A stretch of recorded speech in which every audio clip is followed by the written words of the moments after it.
El constitucionalismo es el esfuerzo por racionalizar el ejercicio del poder político, sometiéndolo a la ley, pretensión que equivale a transformar la fuerza de la coerción en una facultad regulada por normas jurídicas, o con más precisión, llegar a un punto en que quienes gobiernan solo pueden actuar cuando la ley los autoriza de la manera, con los efectos y para los fines puedan obrar dentro de la ley. El maderismo fue el primero de los movimientos que conformaron la Revolución Mexicana. Fue dirigido por Francisco I. Madero entre 1909 y 1910. Su objetivo principal fue lograr la regeneración democrática del país a través del sufragio efectivo y la no reelección de los funcionarios públicos.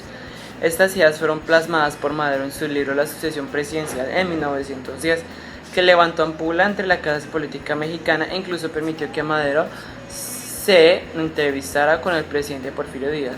Madero se presentó como candidato presidencial en 1910 contra don Porfirio, y aunque poco antes de las elecciones fue encarcelado a fin de declarar ganador al general Porfirio Díaz, al escapar de la cárcel, proclama el Plan de San Luis, base ideológica de la revolución maderista. Los maderistas fue la fracción revolucionaria y partidaria de algunos de los ideales del Partido Liberal Mexicano y en sí las ideas reformadoras maderas de Francisco I. Madero. Al principio de la revolución estaba a favor de estas ideologías moderadas y no tan anarquistas como las de Ricardo Flores Magón, aunque este tenía una visión más amplia de lo que una revolución en realidad era. Los pelemistas, con su revolución ideológica anarcocomunista, fueron derrotados a traición en Tijuana, por lo que se refugiaron en Estados Unidos para exigir su lucha, que pronto se extinguió al no unirse con los ideales maderistas de la revolución, que eran la mayoría. La Convención de Aguascalientes fue una reunión que tuvo lugar durante el proceso de la Revolución Mexicana. Se celebró desde el 10 de octubre hasta el 9 de noviembre de 1914. Fue convocada el 1 de octubre de 1914 por Venustiano Carranza, el primer jefe del ejército constitucionalista, bajo la denominación de Gran Convención de Jefes Militares y con mando de fuerzas y gobernadores de los estados, y cuyas sesiones iniciales tuvieron lugar en la Cámara de Diputados de la Ciudad de México, aunque con posterioridad fueron trasladadas al Teatro Morelos en Aguascalientes, que nombró a la convención.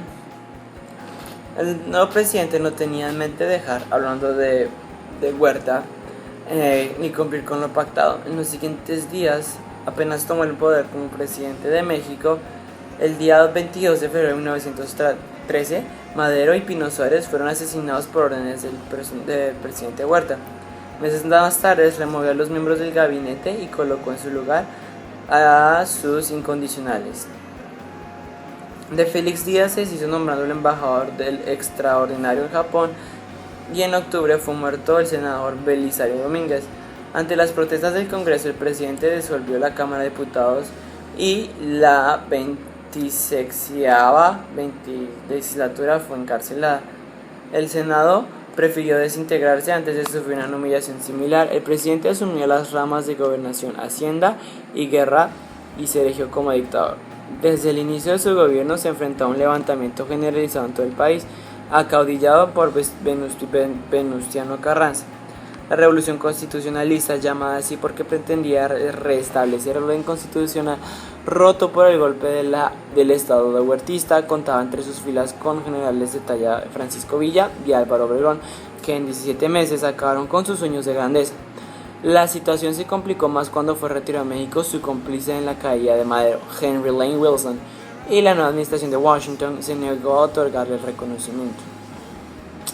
En 1914, el gobierno huertista enfrentó una nueva invasión norteamericana.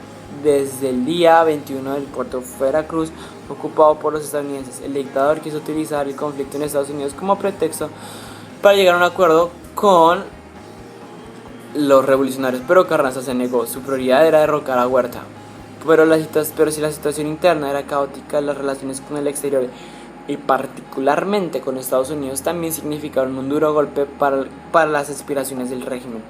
El presidente Huerta considera que para derrotar a los revolucionarios necesitaba contar con el apoyo de las principales potencias extranjeras y legitimarse en el escenario internacional. Henry Lane Wilson, el embajador estadounidense que avaló la caída de Madero y atestiguó el acuerdo entre Huerta y Félix Díaz, conocido como Pacto de la Embajada por haberse firmado en su interior, se había comprometido a obtener el reconocimiento del gobierno a favor de Huerta, pero fue removido una vez que Woodrow Wilson del Partido Demócrata asumió la presidencia de los Estados Unidos mexicanos.